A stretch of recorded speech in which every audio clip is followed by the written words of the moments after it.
저는 서울에 살고 있는 40대 초반 여자입니다. 저번 주 주말에 시댁에서 가족들과 모임을 가진 적이 있었어요. 시모의 건강에 문제가 생겨서 앞으로 어떻게 해야 될지 의논을 하기 위해 한자리에 모였지만 남편과 저는 시댁에 별로 오고 싶은 마음은 없었습니다. 하지만 가족이라는 이유 하나 때문에 어쩔 수 없이 참석을 할 수밖에 없었어요. 시부는 시모가 병원에 입원하는 걸 원하고 있었지만 시모는 원하지 않았어요. 그 이유는 익숙한 곳이 아닌 낯선 환경에서 지내게 되는 걸 원하지 않았습니다.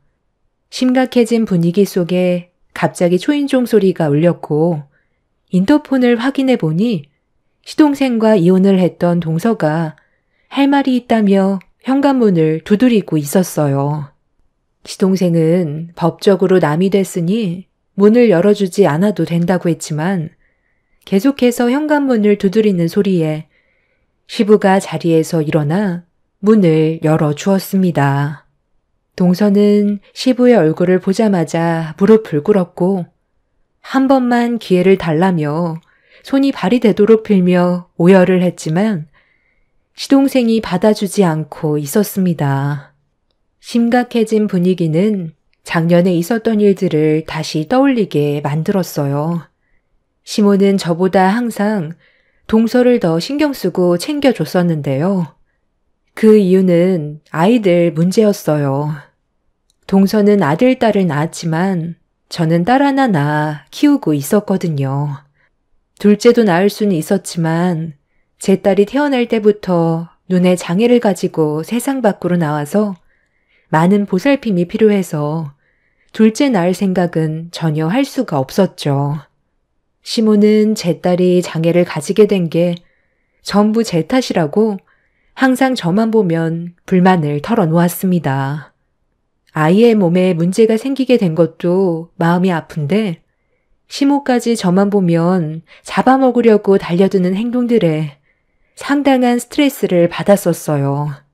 시모가 저를 무시하니 동서 또한 저를 막대해도 된다고 생각을 하고 있었습니다. 이런 관계가 지속이 되다 보니 지켜보던 남편의 불만은 결국 폭발을 하게 되었습니다. 아이 문제로 동서와의 차별은 집안 전체의 분위기를 안 좋게 만들었어요. 남편은 차라리 얼굴을 안 보고 사는 게 스트레스 안 받고 행복하겠다면서 자리를 박차며 저와 아이를 데리고 밖으로 나갔습니다.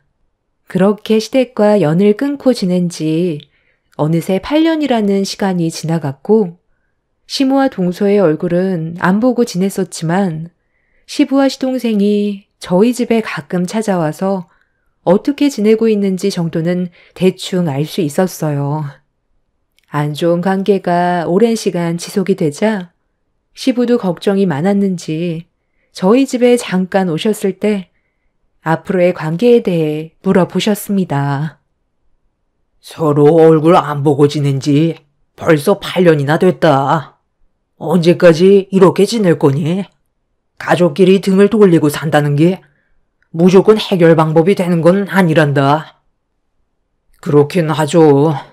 그런데 아버지도 보셨겠지만 세수 씨 아이랑 제 딸을 너무 비교하잖아요.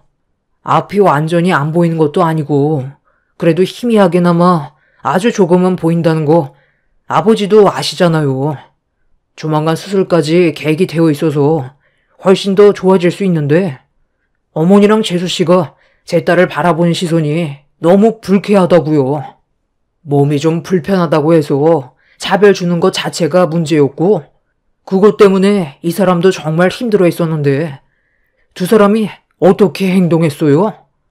제 딸의 몸에 문제가 생긴 걸 이 사람 탓으로 돌렸잖아요. 저는 그런 모습들이 마음에 안 들었던 거예요. 그런데 지금 봐봐요. 8년의 시간이 지나는 동안 저희한테 연락 한 번 했어요? 문자 한 통도 안 왔어요. 그게 무슨 뜻인지 아버지도 모르는 건 아니잖아요. 그냥 얼굴 안 보고 지내겠다는 건데 저희가 왜 먼저 연락을 해야 되는지 모르겠어요. 아무튼 저희는 그때의 감정들이 아직까지 상처로 남아있고 가슴 깊이 멍이 들어있기 때문에 아직 얼굴을 마주하고 싶지 않아요. 저도 같은 의견이에요. 어차피 서로 좋지 않은 감정에서 얼굴 봐봤자 또다시 상처만 받고 돌아올 텐데 그럴 바엔 지금처럼 서로 얼굴 안 보는 게 속 편할 것 같아요. 시부는 고민이 많았는지 한참 동안 생각에 빠져 있었습니다. 집안의 가장으로서 이런 불화가 지속이 되는 걸 원치 않았던 시부는 감정의 골이 더 깊어지기 전에 하루빨리 해결을 하고 싶어 했어요. 가족끼리 등 돌리고 사는 게 좋지 않다는 걸 저 또한 알고는 있었지만 8년 전에 너무 큰 상처를 받았고 제가 먼저 다가갈 이유가 없었기 때문에 시모와 동서가 잘못을 인정하고 먼저 손을 내밀기 전까진 저희 부부는 움직이지 않을 생각이었습니다. 그렇게 시부와 짧은 시간 동안 대화를 나누게 되었지만 해결할 수 있는 방법은 찾지 못했었죠. 몇 달 뒤 오게 될 설 명절날 서로 함께 모여 좋게 풀어나가길 원했던 시부의 생각을 저희 부부가 모르는 건 아니었지만 원인 제공자인 시모와 동서가 움직이지 않는 한 저희가 먼저 시댁에 찾아갈 일은 없었습니다. 그리고 제 딸의 수술이 코앞이라 여러 가지 신경 쓰는 일이 만들고 싶지 않았어요. 그렇게 시부가 돌아가시고 몇 주 뒤 제 딸은 눈 수술을 하게 되었습니다. 반맹아라고 사물의 분간은 어느 정도 가능하나 생활을 할 수 있을 정도는 아니라서 저희 부부는 제 딸이 어느 정도 수술을 감당할 수 있을 나이대까지 기다리기로 했었어요. 담당 의사 또한 수술이 급한 건 맞지만 너무 어렸을 때 수술을 진행하는 것보단 시간을 두고 수술을 할 수 있을 정도의 체력과 여러 상황들을 고려해 좀 더 지켜보기로 했던 거였어요. 그리고 어느 정도 시기가 맞았을 때 제 딸의 눈 수술이 결정이 되었고 정말 다행이었던 건 성공적으로 수술이 끝이 나게 돼서 정상인들처럼 완벽하게 세상을 선명하게 볼 수는 없었지만 그래도 예전에는 보기 힘들었던 글씨 또한 읽어내려갈 수 있었습니다. 그리고 이 소식을 들었는지 8년 만에 처음으로 시모에게 먼저 전화가 왔어요. 고민 끝에 시모가 8년 만에 저에게 연락한 이유를 들어봐야 할 것 같아 통화 버튼을 눌렀습니다. 시모의 첫마디는 상당히 밝았었어요. 그동안 잘 지내고 있었니? 최근에 수술이 성공적으로 끝났다면서? 시간이 지날수록 시력이 좋아진다던데 그동안 마음고생 많았겠네. 이제 설 명절도 얼마 남지 않았는데 너희 시아버지가 언제까지 연락 안 하고 지낼 거냐며 하도 난리를 쳐서 이번에 우리 손녀 얼굴도 좀 볼 겸 한번 들렸으면 좋겠다. 가봤자 어차피 안 좋은 말만 듣게 될 텐데 상처되는 말 들을 바엔 안 가는 게 좋을 것 같아요. 그리고 어머님은 지금 저희 가족한테 미안한 마음에 내켜서 전화한 건 아니잖아요. 아버님이 화내셔서 억지로 어쩔 수 없이 전화하신 걸 텐데 가봤자 저희가 얻을 수 있는 건 없을 것 같아서요. 아이 참, 어머님, 저 좀 바꿔주세요. 형님, 저예요. 이번에 그냥 좀 오면 안 돼요? 아버님 때문에 눈치 보여서 살 수가 없어요. 그리고 이번에 어머님이 형님한테 줄 게 있나 봐요. 뭔진 잘 모르겠지만 일단 와서 받아가는 게 좋겠어요. 잠깐 얼굴 보는 건데 그게 그렇게 어려운 건 아니잖아요? 8년간 얼굴 안 보고 지냈으면 충분하다고 생각하는데요. 이번에 민서 입학하지 않아요? 우리 둘째 효주도 이번 연도에 입학하잖아요. 그래서 어머님이 겸사겸사 모이자고 하는 거니까 이번 기회에 하고 싶은 말 있으면 설 명절 때 꼭 오세요. 저도 눈치가 있지. 아버님 화가 머리끝까지 올라왔는데 쓸데없이 입 놀리진 않는다고요. 시모와 동서는 시부 때문에 스트레스를 많이 받고 있었는지 8년 만에 처음으로 전화해서 명절날 서로가 쌓였던 불만들에 대해 풀자며 시댁으로 모이길 원하고 있었습니다. 옆에서 묵묵히 듣고 있던 남편은 별로 느낌이 좋지 않다며 무슨 생각을 가지고 있는지 알 수 없기 때문에 혹시 모를 또 다른 상황들로 인해 힘들어질까봐 걱정을 하고 있었어요. 그렇게 저희 부부는 한참 동안 고민을 한 끝에 8년 만에 처음으로 설 명절날 시댁으로 향하게 되었습니다. 가는 동안에도 걱정이 많았었지만 시부가 가족들과 한자리에 모이는 걸 너무 원해서 어쩔 수 없이 시댁으로 가게 된 거였지만 조금이라도 상처가 되는 말을 듣게 된다면 고민도 하지 않고 집으로 다시 돌아올 생각을 가지고 있었습니다. 그렇게 8년 만에 시댁에 발을 들인 순간 시부와 시동생은 밝은 얼굴로 저희 가족을 반겨주었어요. 그리고 뒤이어 나온 시모와 동서는 어색한 미소로 인사를 건넸습니다. 두 사람은 저희 부부의 얼굴보다 제 딸의 수술 결과가 더 궁금했는지 제 딸에게 시선을 떼지 못하고 있었어요. 동서의 자식들은 웃고 떠들면서 거실을 활개치며 뛰어다니고 있었지만 제 딸은 안정을 취해야 되는 몸 상태라 조심스럽게 방으로 들여보냈습니다. 애들 목소리에 귀를 기울인 제 딸은 같이 놀고 싶었는지 사촌들과 자리를 만들어달라고 요청하길래 거실에서 뛰어놀고 있는 조카들을 불러 방에 있는 제 딸과 잠깐 대화를 나눌 수 있게 시도를 하려 했는데 아이들에게 충격적인 말을 듣게 되었습니다. 요즘 애들 친구 가려서 사귀잖아요. 조기 교육이 중요하다는 거 형님도 모르지 않을 텐데요.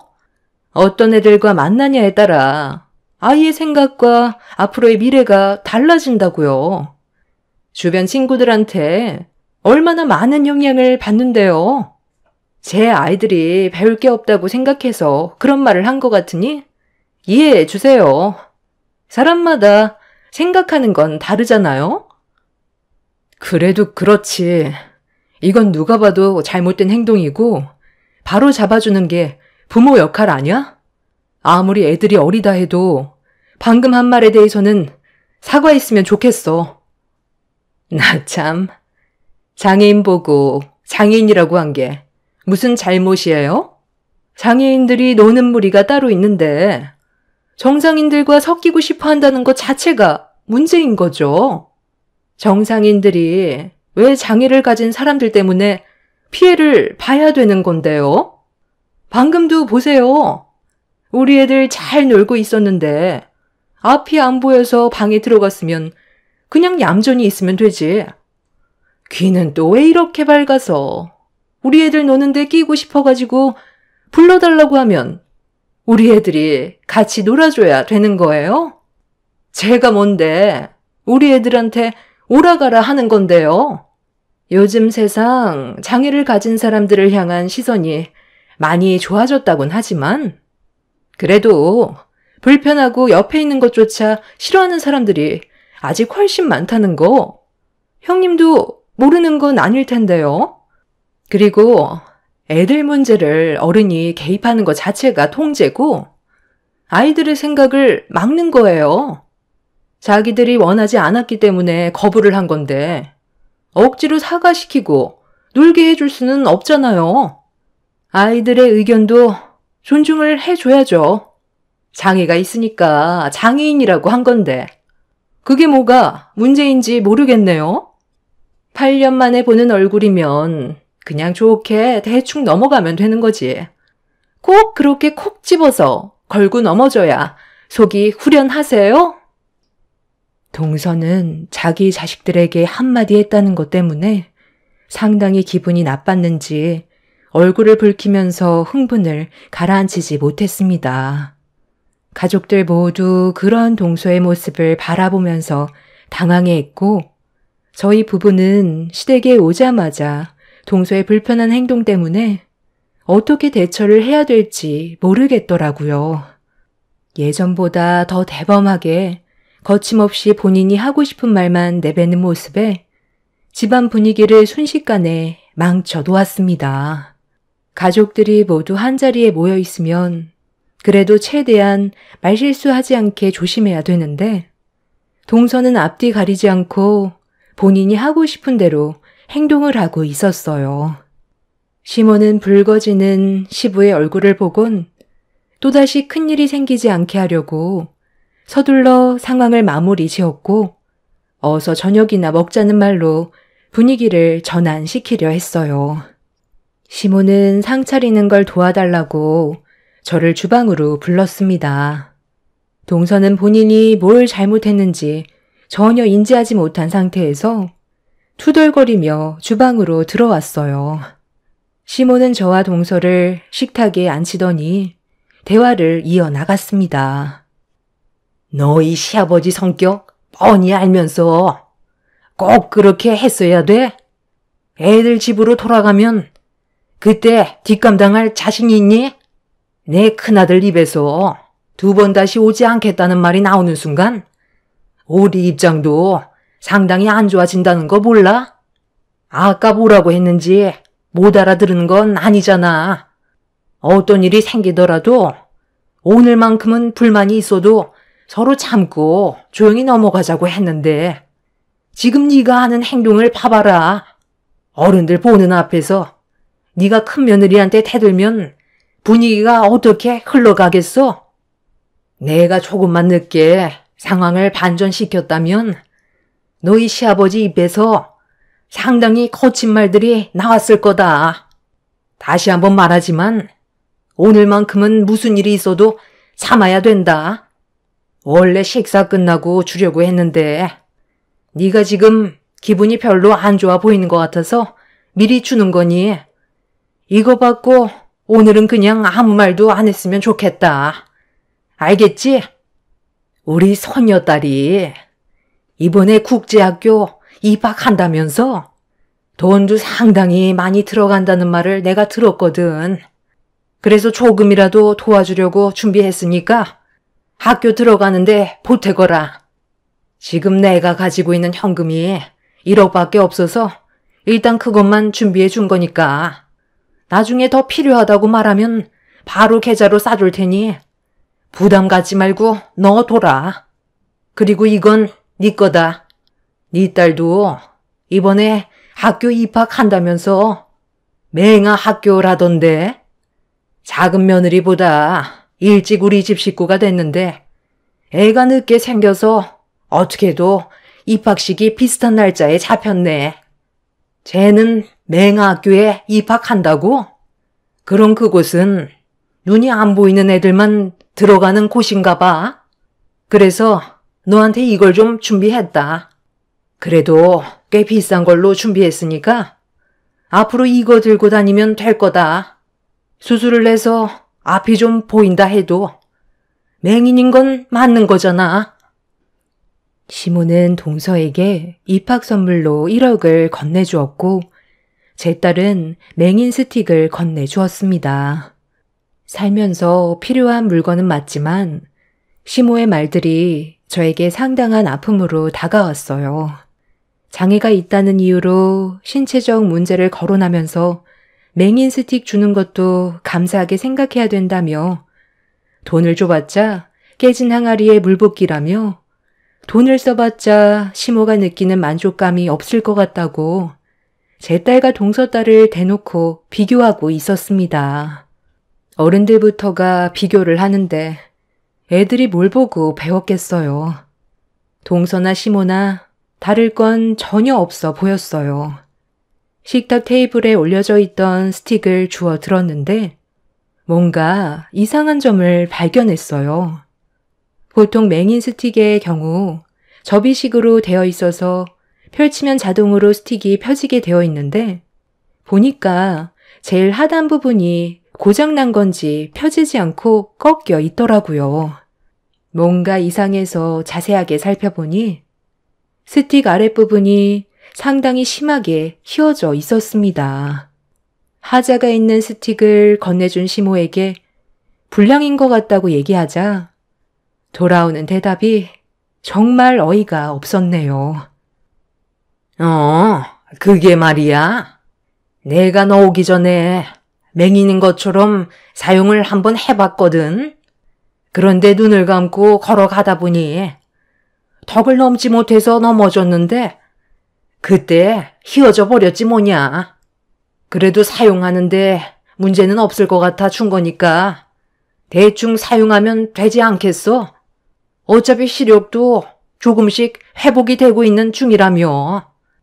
혹시 모르니까 가지고만 있던지 쓸 수 없을 것 같으면 그냥 버려라. 인터넷에 보니까 맹인 스틱 10,000원도 하나더구만. 너도 몇 개 있을 거 아냐. 지금 네가 들고 있는 거 AS가 되는 제품이긴 한데 내가 그거 고쳤을 시간이 어디 있니? 그런데 눈이 보이는 건 맞는 거지? 수술이 성공적이었다면서. 그런데 바라보는 시선이 아직 초점이 안 맞아서 그런지 눈에 사시가 있는 것 같더라. 아까 그 모습을 보는데 여자로 태어나 결혼 한번 못 해보겠구나. 그 생각이 먼저 들더라고. 맹인들은 맹인들끼리 결혼하니?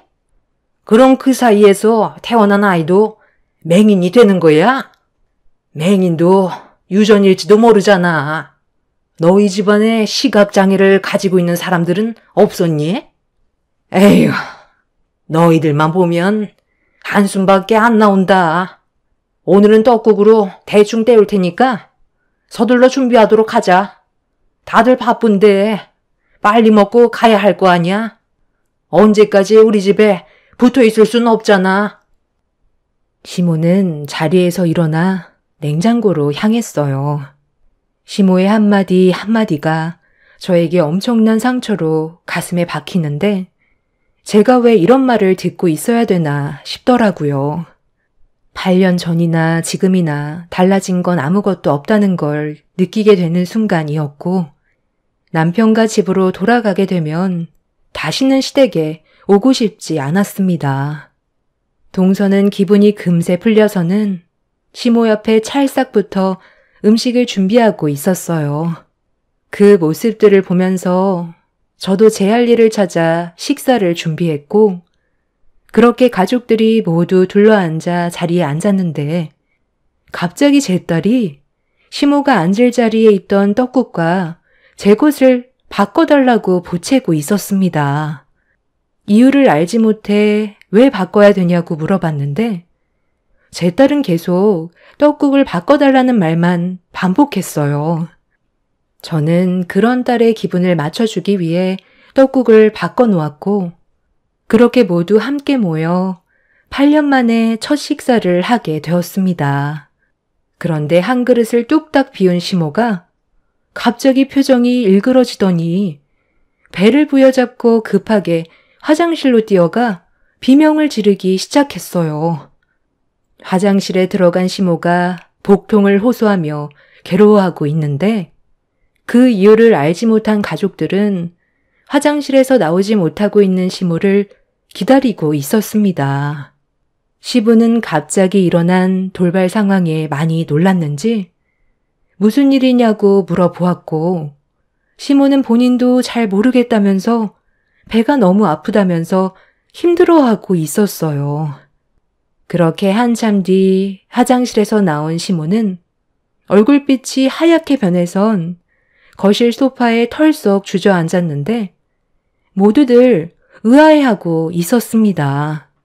정확한 이유를 알지 못해 모두가 당황해서 시모의 상태를 지켜볼 수밖에 없었습니다. 그런데 문제는 시간이 지날수록 점점 더 심각해졌고 시모는 몇 초마다 화장실을 반복해 왔다 갔다 하더니 나중엔 나올 힘도 없었는지 화장실에 주저앉아 버렸습니다. 시부는 그제서야 음식에 무슨 문제가 있는 것 같다고 했지만 가족들 모두 멀쩡한데 시모만 복통을 호소하고 있다는 게 너무 이상했어요. 그런데 그 순간 좀 전에 제 딸이 꺼낸 한마디가 머릿속에 스쳐 지나갔고 제 딸은 가족들이 모르는 무언가를 알고 있는 것 같아 좀 전의 상황에 대해 조심스럽게 물어봤어요. 왜 떡국을 바꾸라고 한 건지 되물어 보는 순간 딸이 뱉은 한마디는 가족 모두를 경악하게 만들었습니다. 제 딸이 방에 들어가 있을 때 옆방에서 동서가 전화통화하는 대화 소리를 전부 듣고 있었다면서 동서가 아는 지인에게 설사약을 구매한 것 같았어요. 액상으로 되어 있어서 조금만 넣어도 설사를 유발할 정도로 강력한 약이었는데 그걸 한 통 전부를 제가 먹을 떡국에 부어버릴 거라고 지인과 대화하는 걸 옆에서 듣고 있었다는 걸 설명해주고 있었습니다. 제 딸은 눈이 잘 안 보이는 탓에 귀가 상당히 예민해서 작은 소리조차 상당히 민감하게 반응을 하는데 옆방에서 전화 통화하는 건 당연히 전부 다 들을 수 있던 거였죠.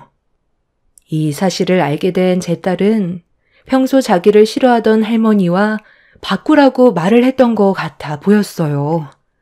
그리고 이 사실을 가족 모두가 알게 된 순간 시동생은 동서의 가방을 뒤지기 시작했고 그 안에서 액상으로 되어 있는 설사 약통이 바닥으로 떨어졌습니다. 집안은 순식간에 난리가 났고 동서가 이런 일을 저질렀다는 거에 모두가 분노를 감추지 못하고 있었습니다. 그리고 제일 많은 피해를 받게 된 시모가 동서의 생각 없는 행동으로 인해 자신이 피해를 봤다는 거에 화가 났는지 화장실에서 비틀거리며 밖으로 걸어 나왔습니다. 안색이 상당히 안 좋아진 상태에서 시모는 동서의 뺨에 손을 올렸고 머리채를 잡으면서 분노를 표출했어요. 내가 다른 건 다 참고 넘어갈 순 있지만 먹는 걸로 장난치는 건 절대 용서할 수가 없다. 지금 내 몸 상태가 어떤 줄 알고는 있니? 네가 생각 없이 저지른 행동 때문에 지금 서 있는 것조차 힘들다고. 힘들게 만든 음식에 누가 설사약을 집어넣으래? 어딜 도망쳐? 당장 이리 안 와? 오늘 네가 한 행동은 절대 용서할 수 없다. 너도 똑같이 당해봐야 돼. 바닥에 떨어진 설사약 좀 이리 가지고 와라. 거기 있는 거 얘 입에다 전부 다 털어넣어라. 얼마나 고통스러운지 너도 느껴봐. 어머니, 죄송해요. 저는 그냥 형님이 저희 집안 식구라는 게 너무 싫어서 걸려주려고 몰래 설사약을 넣었던 건데 어머님이 드시게 될 줄 정말 몰랐어요. 아무리 내가 싫다 해도 어떻게 사람이 먹는 음식에 그런 짓을 저지를 수가 있어? 지금 동서가 한 행동 때문에 어머님이 얼마나 힘들어하는 줄 알아? 다 필요 없고 네가 직접 느껴봐라. 이리 와서 당장 입대지 못해? 너는 나보다 더 큰 고통을 당해봐야 하니까 두 통 다 입에 털어넣어라. 시모는 바닥에 떨어져 있던 약을 주워들어 비틀거리며 동서에게 걸어갔어요. 동서는 죄송하다면서 무릎 꿇고 손이 발이 되도록 빌었지만 시모는 이미 이성을 잃어버린 상태라 아무 말도 들리지 않았습니다. 그렇게 시모가 동서의 얼굴을 잡아 입에 설사약을 털어 넣으려는 순간 동서는 먹기 싫다면서 시모를 강하게 밀쳤고 이미 온몸에 힘이 많이 빠져있던 시모는 저항도 하지 못한 채 그대로 밀쳐지면서 넘어져 버렸습니다. 그런데 시모가 넘어지는 순간 거실 테이블 모서리에 얼굴을 부딪힘과 동시에 미동조차 하지 않았어요. 가족들 모두 움직이지 않는 시모의 모습에 놀랐고 시부가 시모의 몸을 돌렸는데 바닥에 과도가 떨어져 있었고 얼굴에서는 상당히 많은 출혈이 흐르고 있었습니다. 시부는 바로 119에 도움을 요청하라면서 정신을 잃은 시모에게 계속 말을 붙였어요. 하지만 구급차가 올 때까지 시모는 정신을 차리지 못하자 동서는 걷잡을 수 없이 커져버린 상황에 온몸을 떨고 있었네요. 그렇게 가족 모두 병원으로 향한 뒤 수술실에 들어간 시모가 나오길 한참 동안 기다렸어요. 꽤 오랜 시간이 지나고 수술실에서 나온 시모는 병실로 옮겨졌는데 의사의 한마디가 가족 모두를 경악하게 만들었습니다.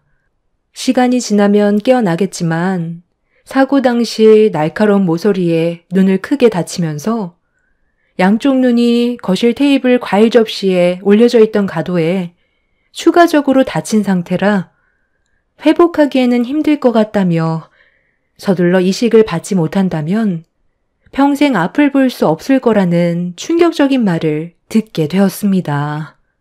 동서는 그 자리에 주저앉아 버렸고 시동생은 그 말을 듣자마자 동서의 멱살을 잡아 일으켜 세운 뒤 병실에서 난리를 치기 시작했어요. 남편은 상황이 진정이 될 때까지 오지 않는 게 좋을 것 같다면서 시동생이 난리치지 못하게 말린 뒤 동서를 돌려보냈습니다. 결국 이 문제로 시동생은 동서의 얼굴을 보고 살아갈 수 없을 것 같다고 이혼 결정을 내렸습니다. 시모는 이식자가 나타나지 않아 현재까지도 앞을 못 보고 계십니다. 그런데 문제는 여기서 끝난 게 아니었어요. 시모의 몸에 또 다른 문제가 생기게 되었죠. 위에 암이 생겨서 병원에 입원해 항암 치료를 받아야 되는데 앞이 보이지 않는 상태에서 삶의 의욕이 떨어져 버린 상태인 시모는 병원에 가는 걸 거부하고 있었습니다. 그리고 이 소식을 접하게 된 동서가 시댁으로 찾아와 자기가 시모를 모시겠다며 용서를 구하고 있습니다. 시동생이 거부해서 조카들의 얼굴도 못 보고 있는 상태라 동서는 다시 제자리로 돌아오기 위해 발버둥을 치고 있지만 이미 너무 큰일이 벌어져서 시댁 식구들은 동서를 받아주지 않고 있어요. 엎질러진 물을 주워 담을 수 없듯이 동서의 잘못은 돌이킬 수 없는 결과를 가져왔기 때문에 시댁 식구들은 동서를 받아주지 않을 겁니다.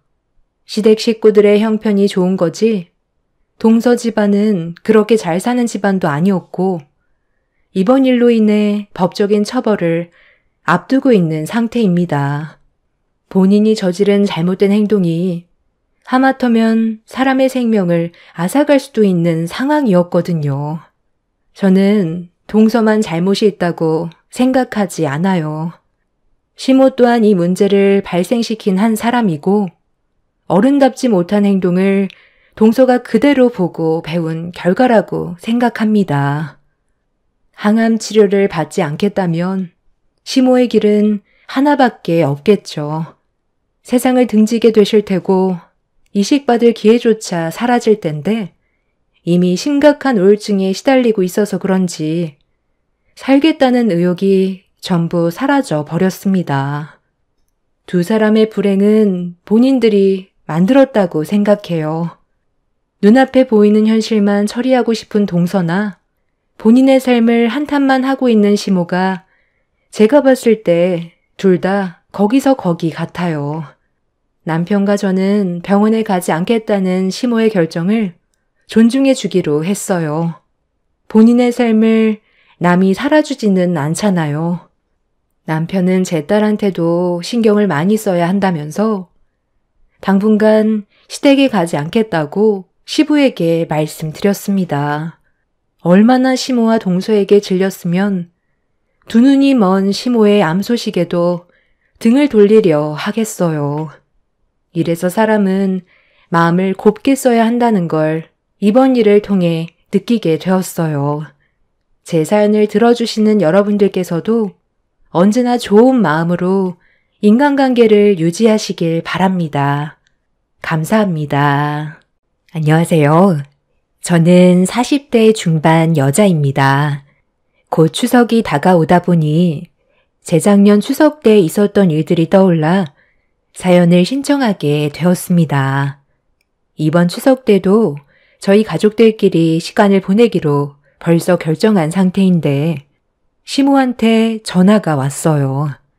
그동안 연락 한 번 없다가 명절이 가까워 오니 혼자 지내는 게 싫으셨는지 남편 보고 추석 때 오면 안 되겠냐고 설득을 했지만 이미 저희가 받은 마음의 상처를 잊어버리기에는 너무 충격적인 일들을 겪어서 전혀 만나고 싶지 않은데 며칠 뒤에 저희 집에 직접 오겠다는 말을 갑자기 꺼내셨어요. 나이가 먹을수록 자식들이 그리워진다더니 그 말이 맞는 것 같더라고요. 그러니 있을 때 잘해야 되는데 시모의 잘못된 생각과 행동들이 만든 결과인 만큼 혼자서 감당해야 된다고 생각합니다. 그래서 남편은 시모에게 오지 말라고 강하게 얘기했어요. 이렇게까지 안 좋은 관계로 이어진 건 재작년 추석이 오기 3달 전부터 시모의 입이 닳도록 얘기한 게 있었어요. 바로 명절 선물을 기대하고 계셨죠. 매번 명절 때를 손꼽아 기다리던 시모는 몇 달 전부터 일상생활에 지장을 줄 정도로 사람을 들들 볶았어요. 한번 얘기했으면 저희가 알아서 준비해 드릴 텐데 혹시라도 선물을 받지 못하게 될까봐 불안해서 그런 건지 시도 때도 없이 남편과 저를 못살게 괴롭혔어요. 원래 처음부터 시모가 선물에 집착하지는 않았었어요. 시부가 건강 문제로 돌아가시게 되면서 혼자 지내시는 모습이 적적해 보여 선물을 해드렸었는데 그걸 어느 순간부터 당연하게 생각하셨어요. 1년에 2번이니 큰 부담은 없었는데 언제부터인가 선물에 상당히 집착하셨고 가격대가 높은 선물을 원하셨습니다. 좋은 게 좋은 거라고 그래도 최대한 맞춰드리려 했었는데 시모의 도가 지나친 요구는 저희 사정을 생각하지 않고 계속 보채셨어요. 그래서 이 문제로 남편이 시동생과 대화를 주고받았었는데 저희보다 잘 사는 형편이라서 그런지 1년에 2번밖에 안 되는 거 가지고 심각하게 생각하는 저희가 더 이상한 거 아니냐는 충격적인 말을 듣게 되었습니다. 집안 사정이 다 다른 건데 상처되는 말을 아무렇지도 않게 내뱉는 시동생의 태도에 남편도 화가 많이 났었죠. 시동생은 동네에서 꽤 유명한 족발집을 운영하고 있고 동서는 피부과 전문의로 적지 않은 수익을 내고 있었지만 저희 사정은 시동생 내외와는 반대였기 때문에 지출 문제를 걱정하지 않을 수 없었습니다. 저는 일반 회사에서 사무직 일을 하고 있고 남편도 사업을 하지만 큰 수익이 나올 정도의 규모 있는 사업은 아니라서 부담이 될 수밖에 없었어요. 수산업을 하는 남편은 고된 노동에 비해 수익이 많지 않아 항상 고민을 했었고 결국 하던 일을 정리하고 수산업 노하우를 살려 식당을 차리게 되었습니다. 그래도 전에 했던 일들이 있어서 그런지 질 좋은 해산물은 어렵지 않게 얻을 수 있어서 맛 좋은 음식을 만들기 위해 많은 노력을 해왔었지만 음식 장사도 쉬운 건 아니라서 안정적인 수익을 가져오기에는 시간이 많이 필요해 보였습니다. 그러다 보니 명절 선물이 부담으로 다가올 수밖에 없었어요. 남편이 경제적으로 부담을 느끼고 힘들어하는 모습을 보고 싶지 않아 시모에게 전화를 걸어 저희 집안 사정을 얘기했어요. 그런데 제가 예상했던 거와 다른 답변을 듣게 되었습니다.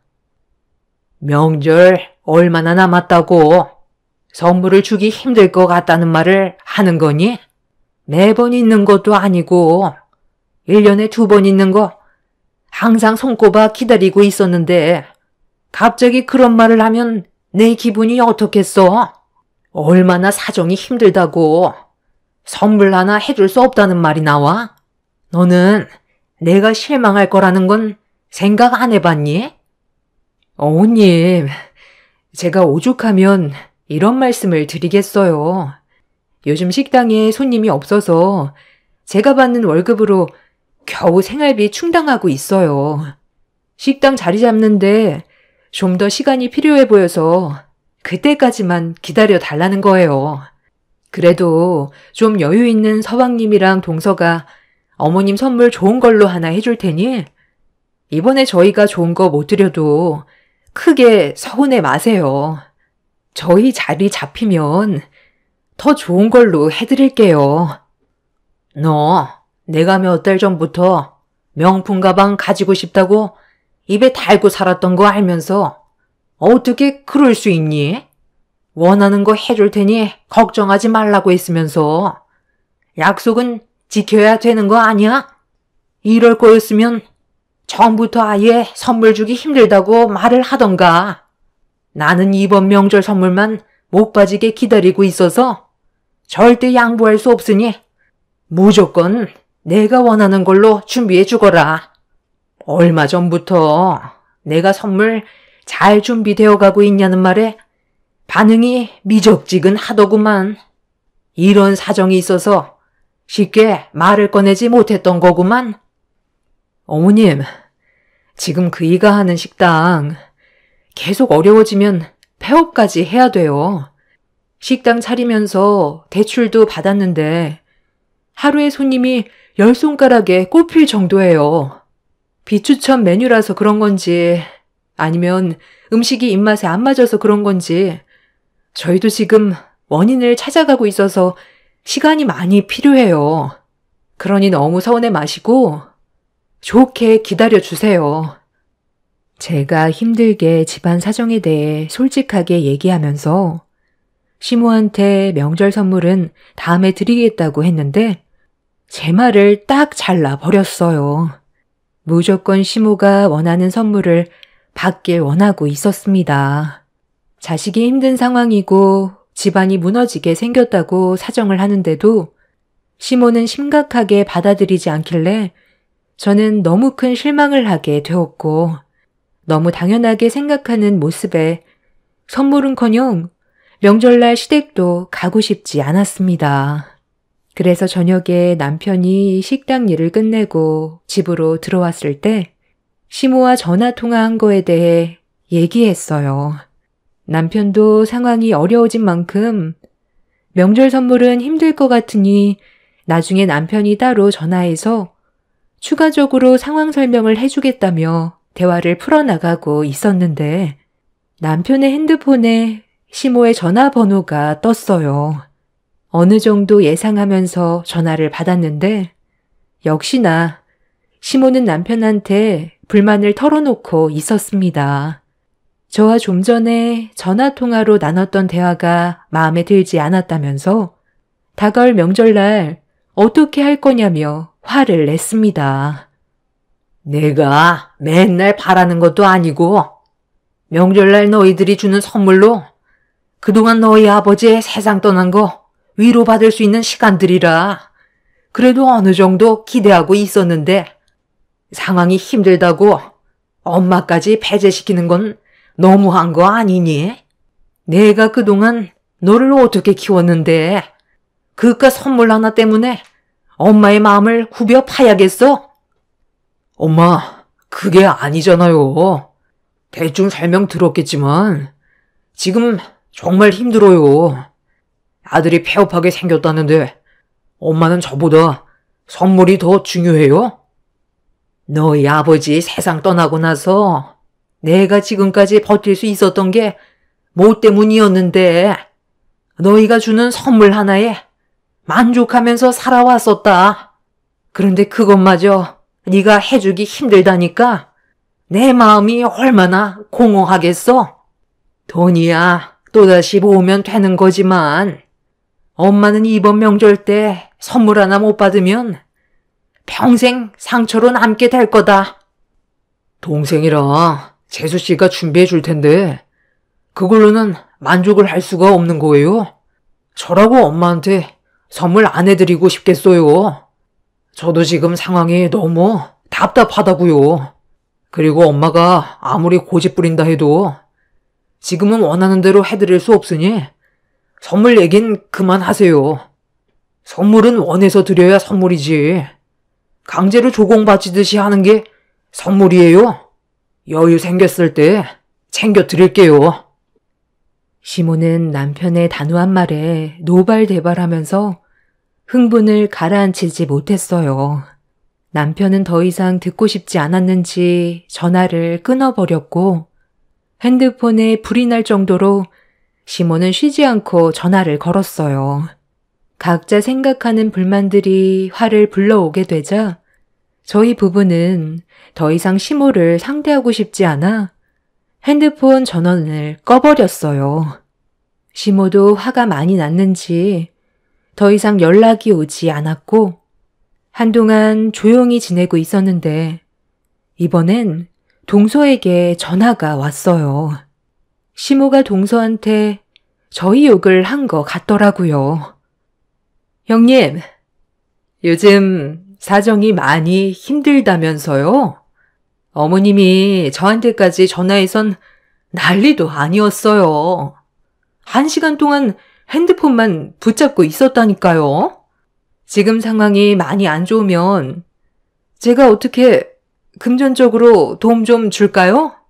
어머님이 형님네가 지금 길바닥에 주저앉을 정도로 안 좋아서 명절 선물 하나 해줄 수 없을 만큼 심각하다던데 그 정도면 그냥 우리한테 손 벌리는 게 좋지 않겠어요? 얼마 정도 필요한 거예요? 대출도 받았는데 아주버님 식당이 안 되니까 얼마나 답답하겠어요. 숨은 쉴 수 있을 만큼 도와줄 여건은 되니 필요한 금액만 얘기하세요. 가족 좋다는 게 뭐겠어요. 서로 힘들 때 도와주는 게 가족이잖아요. 동서, 걱정해 주는 건 정말 고마운데 돈까지 빌릴 정도로 지금 집안 사정이 아주 안 좋은 건 아니야. 나도 일을 하고 있어서 최대한 버틸 때까지 버텨보려고. 그럼 이렇게 하는 게 어때요? 일단 어머님 기분 풀어드려야 하잖아요. 어머님이 저러시는 거 선물 때문에 그런 거니까 제가 선물 하나 따로 준비해서 형님한테 줄게요. 그걸로 명절날 선물이라고 주면 될 것 같아요. 그래야 조용해지지. 안 그럼 명절 때도 어머님 성격상 계속 불만만 꺼내실걸요? 오래간만에 가족 모두 모이는 날 서로 얼굴 붉히는 건 좀 그렇잖아요. 부담 갖지 말고 내가 형님한테 선물 주면 그걸 어머님한테 드리세요. 돈은 나중에 줘도 되니까 부담 갖지 말고요. 형님도 알겠지만 지금 어머님 엄청 노여워하시는 거 잘 알고 있죠? 명절날 조용히 넘어가는 걸 원하면 내 말대로 따라주는 게 좋을 거예요. 그럼 그렇게 알고 있을 테니 걱정 말고 명절날 봐요. 나 지금 환자분 들어와서 상담해야 되거든요. 전화 못 받으니까 명절날 얼굴 보면서 얘기해요. 평소에 연락 한번 주고받지 않았던 동서가 갑자기 저를 도와주겠다면서 혼자 일방적으로 얘기한 뒤 전화를 끊어버려 많이 당황스러웠어요. 사실 동서와 저는 사이가 별로 좋지 않거든요. 가진 게 많다는 이유로 얼굴만 마주보면 저희 집안을 무시하기 일쑤였죠. 그래서 최대한 서로 엮이지 않으려 했는데 동서도 제가 거리를 둔다는 걸 느끼고 있었는지 명절날 얼굴 보는 거 외엔 개인적으로 연락을 주고받지는 않았습니다. 그렇게 꽤 오랜 시간 안 좋은 감정 가지고 지내왔었는데 갑자기 도와주겠다며 친하게 접근하는 동서의 행동이 의심하지 않을 수가 없었어요. 평소에 저와 사이가 좋았다면 이런 생각은 하지 않았겠지만 너무 다른 반대의 모습을 보여줘서 어떻게 받아들여야 할지 몰라 고민이 되었죠. 아무리 집안의 사정이 힘들어도 동서에게 손을 벌리는 건 아닌 것 같아 일이 바쁜지 전화를 받지 않아서 문자로 동서의 제안을 거절했어요. 동서는 제 문자를 읽었는지 알겠다는 한마디를 끝으로 더 이상의 대화는 없었습니다. 그리고 다시는 안 왔으면 했던 추석 명절이 다가왔고 남편과 저는 무거운 마음으로 어쩔 수 없이 시댁으로 향했지만 시모가 어떤 반응을 보이게 될지 이미 알고 있었기 때문에 싫은 말 듣게 될까봐 가는 동안에도 걱정이 많았습니다. 남편도 한 성격 하는지라 어떠한 문제로 안 좋은 감정을 터뜨리게 된다면 걷잡을 수 없을 정도로 사태가 심각해지거든요. 저는 그런 일만 없길 간절히 바라고 있었는데 시댁에 발을 들이자마자 남편을 본 시모가 뭐하러 왔냐면서 꼴도 보기 싫다고 상처되는 말들을 거침없이 뱉었어요.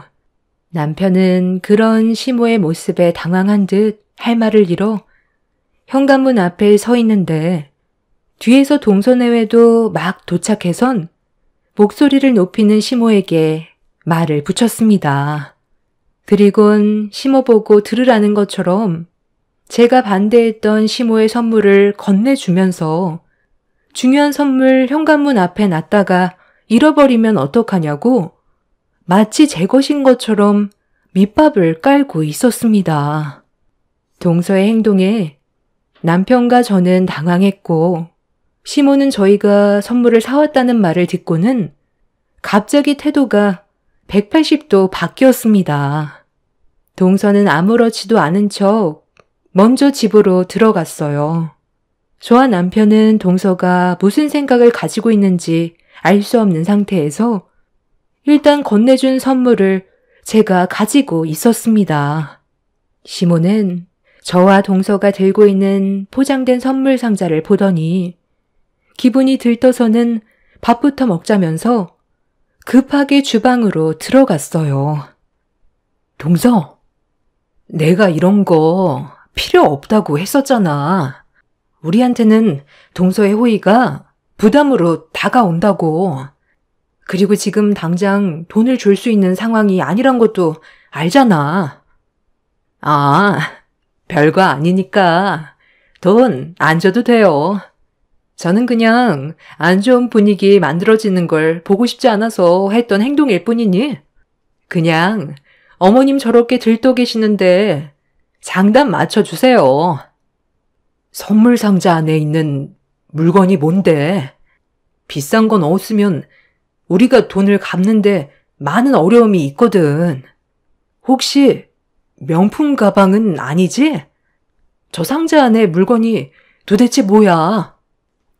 에이, 그건 일단 식사 끝나고 어머님한테 선물 드릴 때 확인해 보면 알게 되잖아요.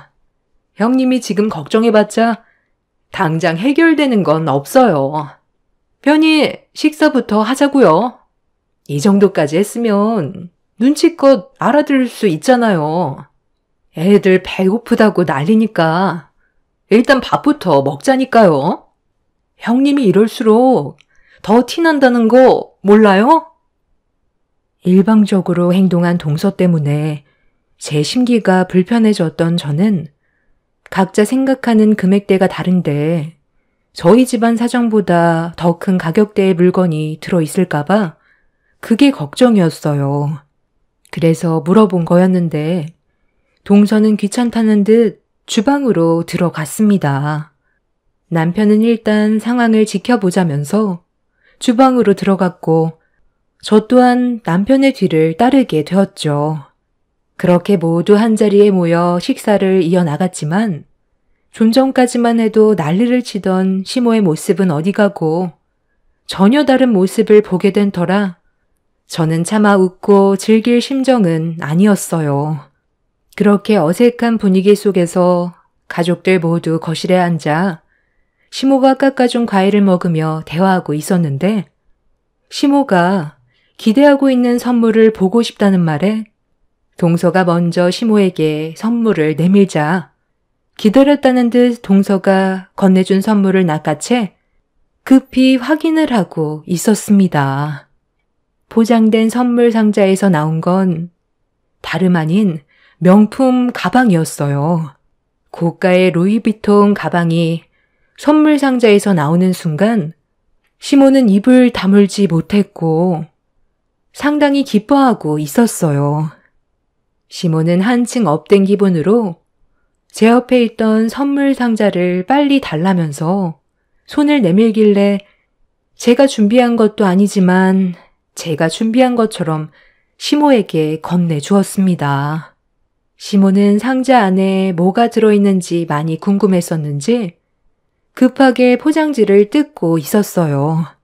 그리고 안에 있던 물건을 꺼내 들어 올리는 순간 저희 부부는 시모가 들고 있던 가방을 뚫어지게 쳐다봤어요. 시모는 순간적으로 정색을 하면서 동서가 들고 있던 가방과 나란히 거실 테이블에 올려놓았습니다. 아니, 지금 이게 어떻게 된 상황이니? 왜 너희들이 준비한 선물이 똑같은 거야? 명품 가방을 원하기는 했지만 둘이 겹칠 거라곤 전혀 생각하지 못했는데 이렇게 되면 하나는 환불을 할 수밖에 없겠는데? 그런데 가만히 있어 보자. 너희들이 나한테 똑같은 선물을 해준 건 맞긴 한 것 같은데 약간 미묘하게 다른 것 같은데 상품 번호는 똑같은데 왜 생긴 게 다른 거지? 설마 이거 가품 아니야? 잠깐만. 그러고 보니 큰 며느리가 나한테 준 선물은 보증서가 없네. 작은 며느리가 준 건 보증서가 있잖아. 큰 며느리 네가 얘기 좀 해봐라. 이거 어디서 산 거야? 백화점에서 산 거 아니지?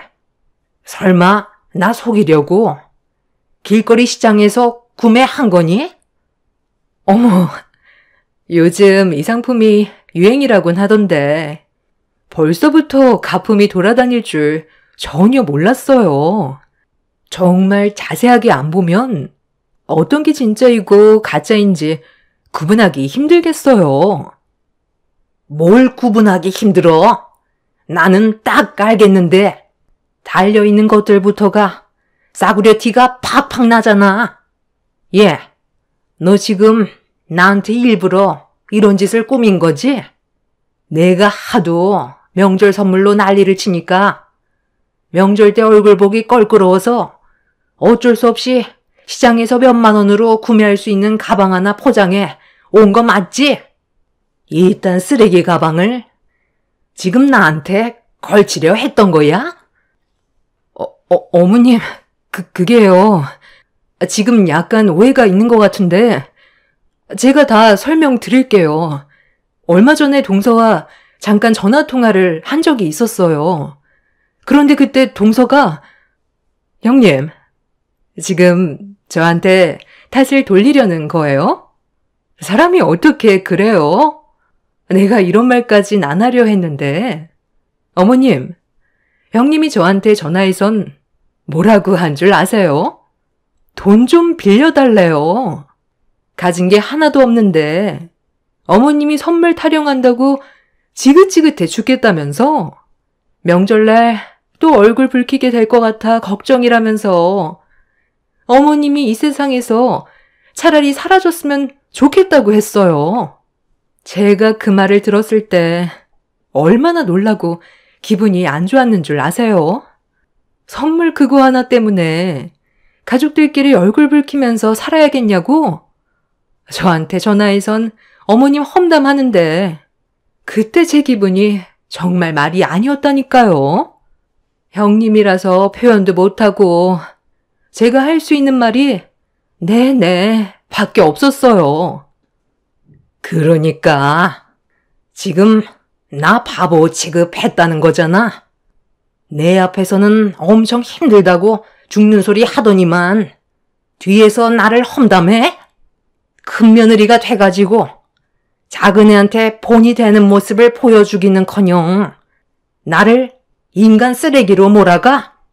너 그렇게 안 봤는데 아주 못돼 처먹었구나? 감히 내 앞에서 너 같은 수준의 가품을 뒤밀어? 시모는 제 말을 조금도 들으려 하지 않고 그 자리에서 가방을 마구마구 찢어 버렸어요. 남편도 시모의 행동에 많이 놀랐는지 뭐 하는 짓이냐고 화를 냈지만 이미 시모는 제정신이 아닌 듯 했어요. 그렇게 사정없이 찢어버린 가방을 제 얼굴에 던져버리면서 평생 지울 수 없는 막말을 쏟아냈어요. 남편과 저는 이런 분위기에 더는 함께 있고 싶지 않아 자리에서 일어났습니다.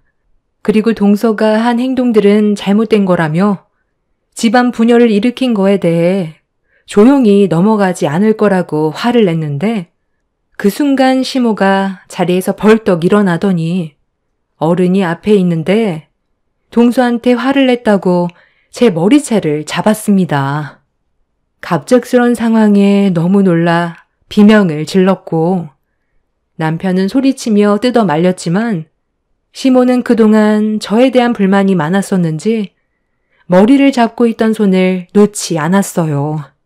이런 광경을 자리에 앉아서 지켜보던 시동생은 저를 보며 눈치도 없다면서 동서가 준비해 준 것만도 감사하게 생각해야 되는 거라며 가진 게 없는 식구들과 함께 사는 게 너무 피곤하다며 이번 기회에 그동안 시모가 쌓였던 거 전부 풀어버리라면서 시모를 더 난리치게 부추겼어요.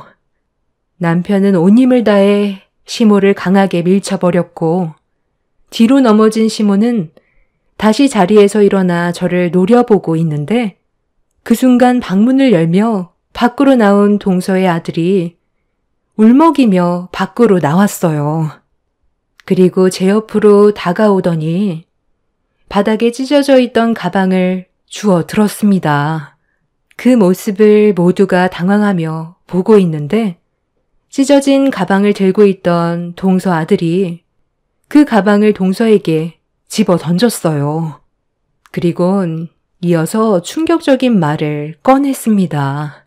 동서가 시모에게 건넸던 명품 가방 또한 가짜라면서 왜 큰엄마한테만 뭐라고 하냐며 집에서 시동생과 동서가 나누는 대화를 전부 다 들었었다고 충격적인 말로 모두를 당황스럽게 만들었어요. 시모는 그럴 일 없다면서 보증서가 있는 걸 조카에게 보여주면서 동서내외가 그럴 일 없다고 얘기했지만 조카는 동서가 하는 말을 가족들에게 그대로 전달해 주었습니다.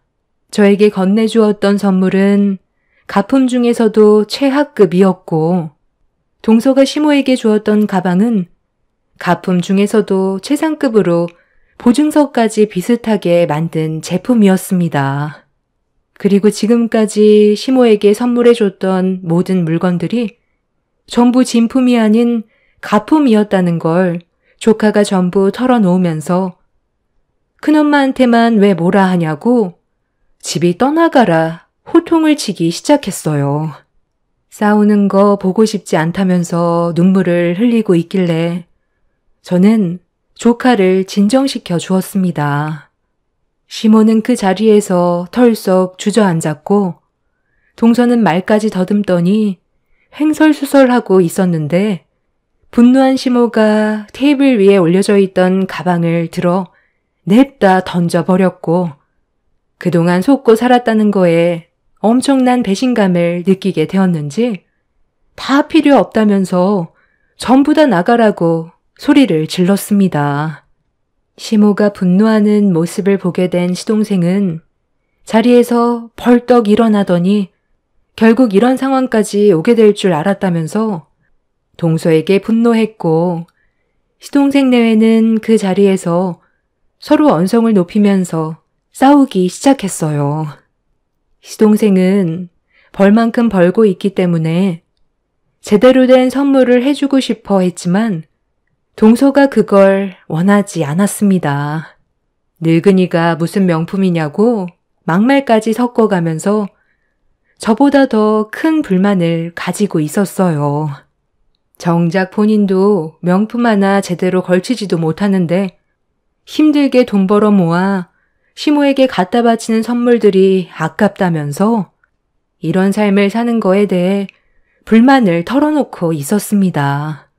시동생과 동서는 걷잡을 수 없이 상처되는 말들을 주고받았고 시모는 그동안 받았던 선물들을 밖으로 가지고 나와 전부 다 쓰레기통에 집어넣었어요. 저희는 그래도 선물 하나 해줬을 때 직접 백화점 가서 신중하게 골라 선물을 드렸었는데 동서는 처음부터 끝까지 전부 다 가품만 선물해주고 있었습니다. 이 문제로 동서 내외는 지속적인 부부싸움이 있었고 그걸 옆에서 조카가 전부 다 지켜보고 있었는지 시댁에 와서도 또 이 문제로 싸우게 되자 저희가 몰랐던 사실을 전부 다 털어놓게 된 거였어요. 상황이 급격하게 안 좋아지자 남편은 중간에서 그만하라고 소리를 지르며 동서내외를 밖으로 내쫓아 버렸어요. 시모는 자식 새끼 키워봤자 아무 소용 없다면서 땅을 치며 오열을 했고 저희 부부 또한 그 모습을 보면서도 너무 많은 실망을 했던 터라 그날 집으로 돌아오게 되었죠. 동서내외는 명절날 이후 서로의 생각 차이 때문에 이혼까지 가게 되는 일이 생겨버렸습니다. 그리고 시동생은 지긋지긋한 집구석과 더는 엮이고 싶지 않다면서 시모는 장남인 저희 남편이 돌봐드리는 게 맞지 않냐며 다시는 연락하고 지내지 말자고 이사를 가버렸어요. 저희도 시모의 얼굴을 보고 싶지 않아 연락하지 않았고 시모 또한 저희한테도 연락하지 않은 채 지내고 있었습니다. 그렇게 서로 등을 돌린 채 지내고 있었는데 저희 가족에게 뜻하지 않았던 기회가 갑자기 찾아왔어요. 정말 힘들었던 시간들을 전부 보상이라도 받는 듯 남편의 생선가게 백반집이 퀄리티가 좋다고 느꼈는지 백화점에 입점할 수 있는 기회가 생겼습니다. 몇 명의 사람들이 식사를 하고 간 적이 있었는데 그 손님들이 백화점 직원들이었다는 걸 뒤늦게 알게 됐고 남편은 이 기회를 놓치고 싶지 않아 제안을 받아들이게 되었죠. 그리고 예전과는 다르게 저희 집안 사정은 하루하루가 다르게 정말 좋아졌어요. 그런데 백화점에 입점했다는 소문이 시모의 귀에까지 들어가게 되자 잘 나간다는 소식에 연락 한 통 없었던 시모가 갑자기 전화가 왔어요. 예전에 일들을 사과도 할 겸 얼굴 한번 보자고 했었지만 저와 남편은 단호하게 거절을 했습니다.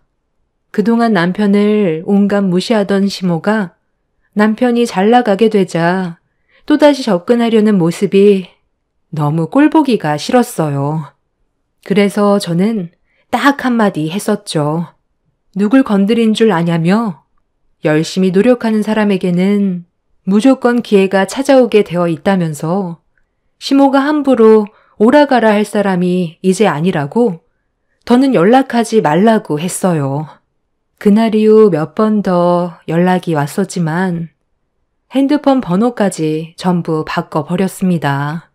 그렇게 각자의 삶을 살면서 지내고 있었는데 이번에는 시모가 직접 찾아오겠다는 말을 하네요. 저희는 당연히 싫다고 했어요.